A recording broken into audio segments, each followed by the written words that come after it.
Module 9.1. As a reminder, it's recommended to print the video script and annotate the script while watching the video for later use. Video scripts are available on Canvas. Module 9.1. How can we visually describe the relationship between two or more variables? In previous modules, we discussed how two variables might exhibit a pattern with one another, but that does not imply that one of the variables directly influences the other. It is often the case that we would like to know about the relationship between two variables. In this module, we will look at how to visually describe the relationship between two or more variables. The association between two categorical variables. We may want to compare two categorical variables. To investigate a possible relationship between two categorical variables, we use a contingency table. Definition. A contingency table displays the relationship between two categorical variables. The categories for one variable are listed down the left side through the rows, and the categories for the second are listed across the top for the columns. Each cell of the table contains the count of the number of cases that are in both rows and column categories. Example. Suppose a researcher is interested in comparing a person's diet to health outcomes. They decide to compare the Mediterranean diet with the American Heart Association's recommended diet. The following data was published in the article Mediterranean Diet Pattern in a Randomized Trial, published in 1998. Looking at the table, notice that the table summarizes both diet and health outcomes. Diet is given along the left-hand side, and the two diets are summarized in the rows. Outcome is given along the top, and the different outcomes are summarized in the columns.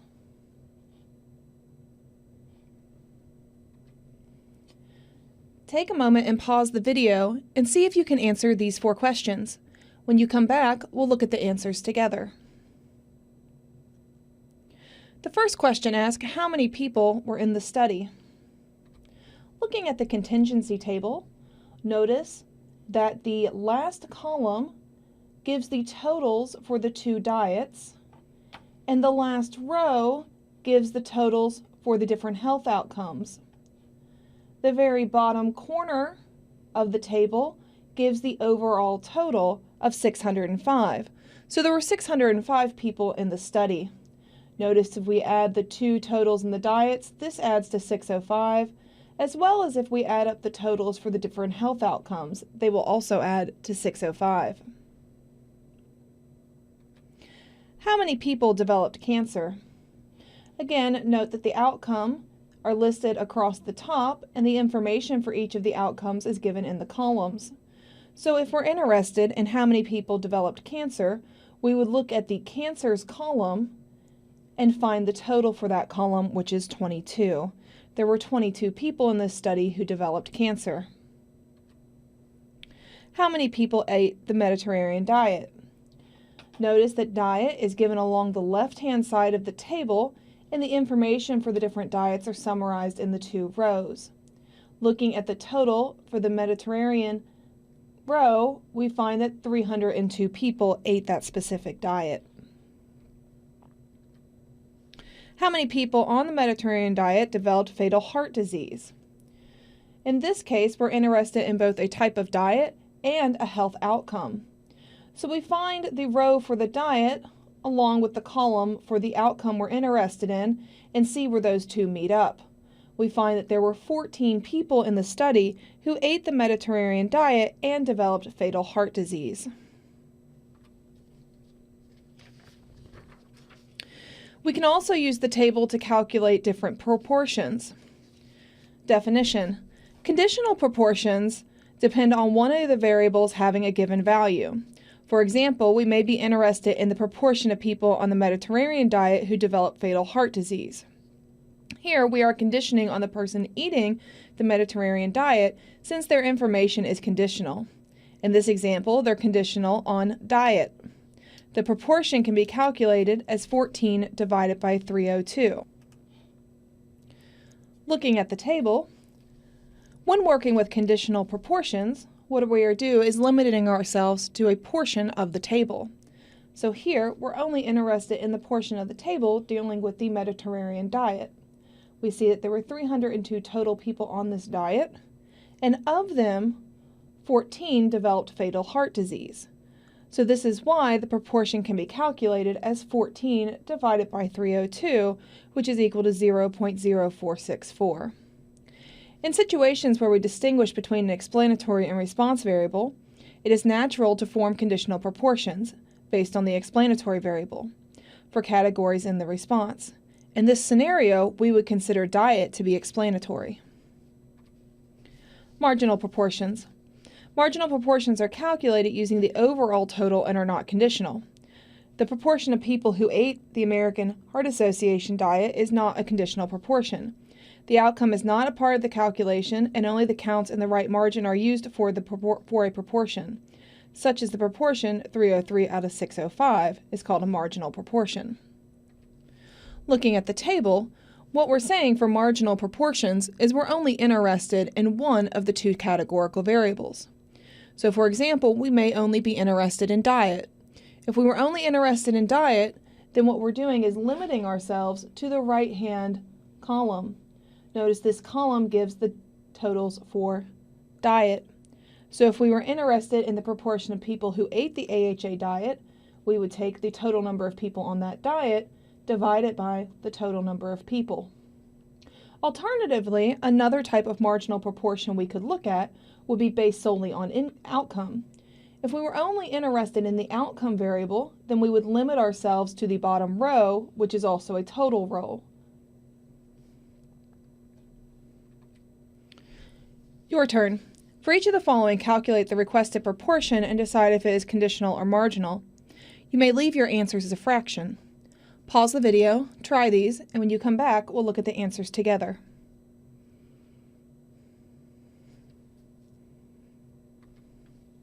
The first question asks, what proportion of people developed cancer? Notice that this question only involves one of the categorical variables, outcome, and so is a marginal proportion, with value 22 divided by 605. The next question asks, what proportion of people ate the Mediterranean diet?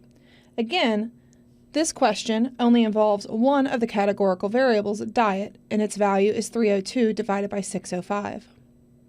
What proportion of people on the Mediterranean diet developed non-fatal heart disease? Notice that this question involves both of the categorical variables, and here we're conditioning on someone eating the Mediterranean diet. So here our answer is conditional 14 divided by 302. And then finally, what proportion of people who ate the AHA diet developed cancer? Again, we're dealing with both categorical variables here, diet and outcome. And here we're conditioning on the person eating the AHA diet. And our answer is conditional 15 divided by 303.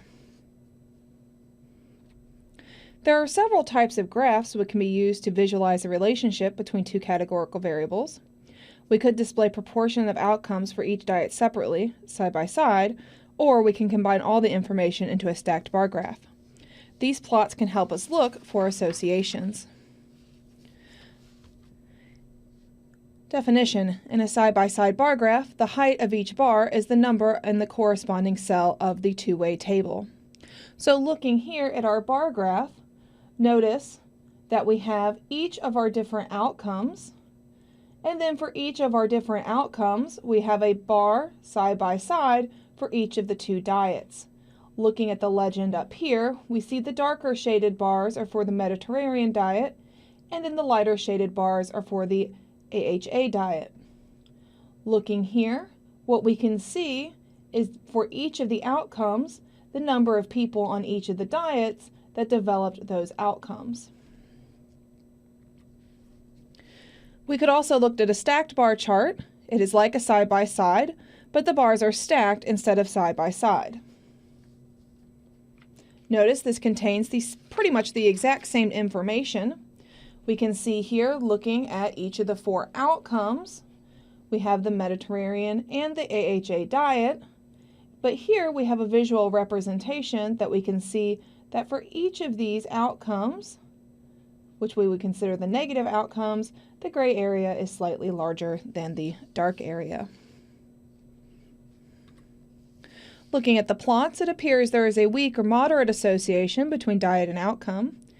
There would be no association if instead the proportion with different health outcomes would have been equal for each of the diets. Caution: when sampling from a population, even if there is no association between the two variables in the population, you can't expect the sample conditional proportions to be exactly the same because of ordinary random variation from sample to sample. Later in the course, we'll present inferential methods to determine if observed sample differences between conditional proportions are large enough to indicate that the variables are associated in the population. Definition: a difference in proportions is a difference in the proportion for one categorical variable calculated for different levels of another. A difference in proportions calculated from a sample is denoted as p hat 1 minus p hat 2, where the 1 and 2 distinguish the different groups. A difference in proportions calculated from population data is denoted p1 minus p2. Your turn. Find the difference in the proportion of people on the AHA diet who develop cancer versus the proportion of people on the Mediterranean diet who develop cancer. We can denote this as p hat A minus p hat M, where p hat A denotes the proportion of people on the AHA diet who develop cancer, and p hat M denotes the proportion of people on the Mediterranean diet who develop cancer. Notice that we use p hats because the proportions are calculated from a sample of people. Pause the video and use the contingency table to find these two proportions. When you come back, we'll look at the answers together. Notice here for p hat A, there were 15 out of 303 people who developed cancer on this diet. And for p hat M, there were 7 out of 302 who developed cancer on this diet. This gives us an estimate of the difference in the two proportions as 0.0263. Notice if the two outcomes had the exact same proportion, then this difference would be 0. So here we find the difference is slightly larger than 0, which might suggest that there is a higher occurrence of cancer on the AHA diet. But again, we do have to be careful because this information is from a sample, and due to ordinary variation in the sample, we know that this might not be exactly 0. Later on in the course, we'll learn methods to see if we can test to see if this is really different from 0.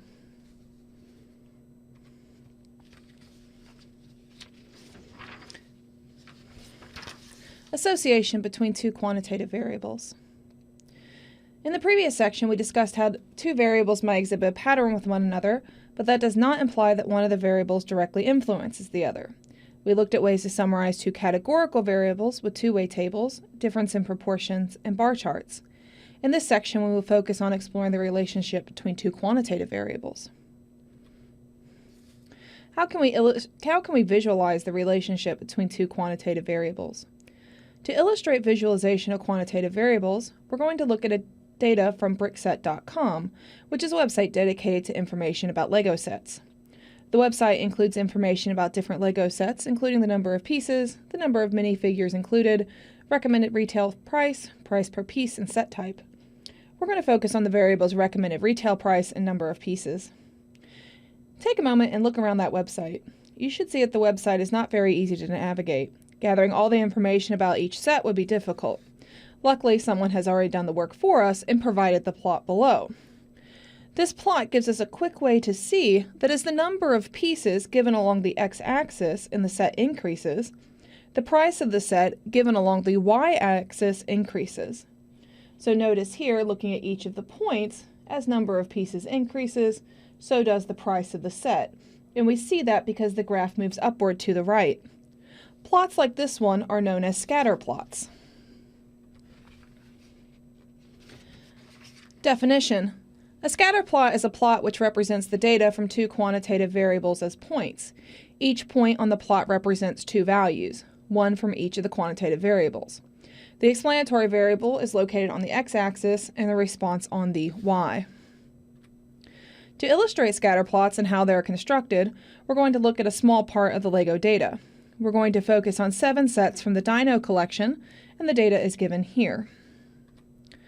When creating a scatter plot, the first thing we need to do is decide which variable is the explanatory and which is the response. In this case, it's reasonable to think that the number of bricks in a set will be able to predict the suggested price, so the number of bricks will be the explanatory and price in dollars the response. To create the plot, we start by drawing the x-axis. Notice that the number of bricks range from 80 to 793. We want to place tick marks below the x-axis equally spaced so that we have enough values to cover the range of the number of bricks. For example, we could have this plot here. Next, we want to do something similar for the y-axis. Notice the price ranges from 12 to 100. We want to place tick marks next to the y-axis equally spaced so that we have enough values to cover the range of price. So for example, we could have the plot that you see here. Now we can add points representing each of the sets from the dino collection. Looking at the first set, Ambush Attack, notice that the set costs $12 and contains 80 bricks. We want to place a dot where the $12 and 80 bricks intersect, and this plot displays this. From here, we can add the rest of the data points and a title. Scatter plots can be created by hand using online app or with any statistical software. Looking at this plot, we can quickly see that as the number of bricks in the set increases, so does the price. Notice that by describing the relationship we see in the plot, we are describing the association between the number of bricks and price. Recall from earlier that two variables are associated if the value of one variable exhibits a pattern with values of another variable. How can we describe the association we see in scatter plots? When describing the association between variables in a scatter plot, there are three characteristics we want to consider. They are direction, strength, and form. We can describe the direction of an association as follows. A positive association means that the values of one variable tend to be higher when values of the other variable are higher. In this case, the scatter plot will go up and to the right. A negative association means that the values of one variable tend to be lower when values of the other variable are higher. In this case, the scatter plot will go down to the right. If two variables are not associated, if knowing the value of one variable does not give you any information about the value of another variable. In this case, the scatter plot will have no pattern. Looking at the Lego data, we can see that the plot goes up and to the right. Therefore, there is a positive association between the number of bricks in a set and the price of a set. We could also describe the strength of an association. When the points are clustered very close together along an underlying pattern, we say that the association is strong. When the points are clustered somewhat close together along an underlying pattern, we say the association is moderate, and when the points are clustered far apart, we say that the association is weak. Let's look at some examples of these. Looking here along the top, these will all be classified as either no or positive association. Starting on the right, this is what a strong positive association would look like. Here we have a moderate positive association, weak positive association, and little to no association here. Along the bottom, we have a strong negative association, moderate negative association, weak negative association, and little to no association. Looking at the plot of the Lego data, we can see that the underlying pattern is a line. The points are clustered close to the line, so we can say the association is strong and positive. And then finally, associations can take different forms. When the underlying shape is curved, we call the association curvilinear. Example C here would be a curvilinear pattern. When the underlying shape is a straight line, we call the association linear, and linear associations are also called correlations. Notice that A and B are both examples of linear associations. This concludes the Module 9.1 notes.